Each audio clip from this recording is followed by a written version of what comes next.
শুরুতে যে ছবিটা দেখাবো আরও একবার, ভোটবঙ্গে প্রচারে এসে আউটরাম ঘাটে সাত সকালে গঙ্গায় নৌকা বিহার করলেন দেশের প্রধানমন্ত্রী নরেন্দ্র মোদী।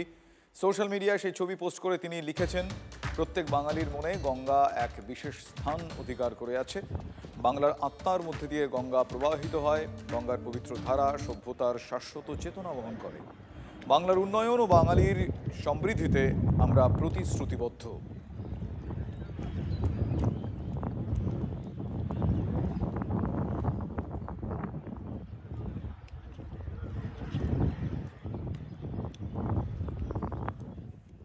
এই পশ্চিমবঙ্গে এসে ঘোষণা হয়েছিল পশ্চিমবঙ্গের গঙ্গা পরিষ্কার করার জন্য, গঙ্গার পাড়ের উন্নয়নের জন্য 70,000 কোটি টাকা দেওয়া হবে। সেই টাকা কোথায় গেল? কারা খেয়ে নিল? গঙ্গার নাম করে কে চুরি করলো টাকাটা? তার উত্তর তো আগে দিতে হবে নরেন্দ্র মোদীকে। সারা দেশে গঙ্গা সংস্কারের কাজ বিজেপি সরকার, মোদীজির সরকারই করেছে। এখানে নানানভাবে তৃণমূল কংগ্রেস এই গঙ্গা মাস্টার প্ল্যানে বারবার বাধা সৃষ্টি করেছে। পাশের যে জমিগুলো আছে, অর্থাৎ গঙ্গার যে দুই পাড়, সেই পাড়গুলো দখলমুক্ত করার জন্য বারবার রাজ্য সরকারকে বলা সত্ত্বেও এই কাজ হয়নি। আপনি দেখুন, ভাগলপুর পর্যন্ত, একদম উচ্চ থেকে ভাগলপুর পর্যন্ত সংস্কার হলো, বাংলায় এসে আটকে গেল কেন? বাংলায় এসে আটকে গেল তার কারণ, এখানে এমন একটা সরকার চলছে যে সরকার গঙ্গা মায়ের কাছ থেকেও কাটমানি চায়, যে সরকার গঙ্গা সংস্কার চায় না, করতে চায় না। অতএব আমি মনে করি প্রধানমন্ত্রীর এই সফর অত্যন্ত লাভদায়ক হবে ভবিষ্যতের ক্ষেত্রে। যে ক্যামেরা নিয়ে ফটো তুললো। দাদা, তোমার নাম কি? গৌরাঙ্গ বিশ্বাস। কোথায় বাড়ি তোমার? হুগলি জেলার বাড়ি, বলাগড় থানা। আচ্ছা, আজ সকালবেলা কি হলো, কি দেখলে? এইখানে হঠাৎ নৌকা ভাড়া করে নৌকায় ঘুরলো মোদী সাহেব। আচ্ছা, সকালবেলা মানে কটার সময় এলেন? 7টার সময়। আচ্ছা, আপনার সাথে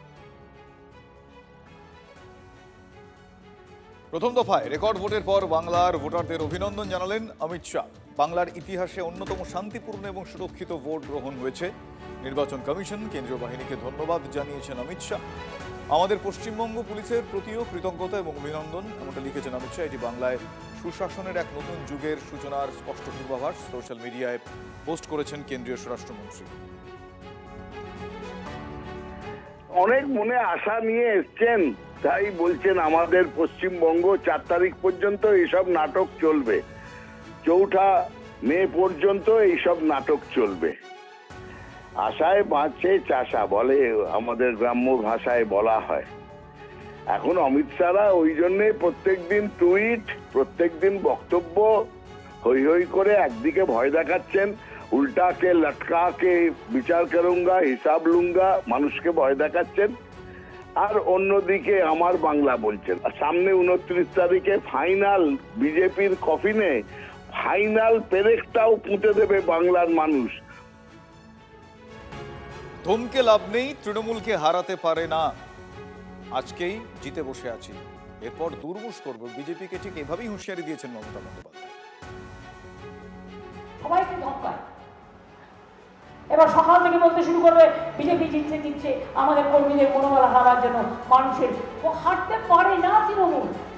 আমি পরিষ্কার আপনাদের বলেছি, আজকেই আমরা জিতে বসে আছি।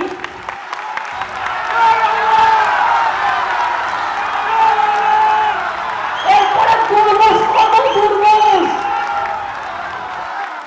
সেটা বাংলাকে নিয়ে অসম্মান করতে না পারে, আর মানুষকে ভোটের দিনে হয়তো লাইনে দাঁড়াতে হবে, অনেক মেশিনও খারাপ করে দেয়, কিন্তু ভোটটা দেবেন।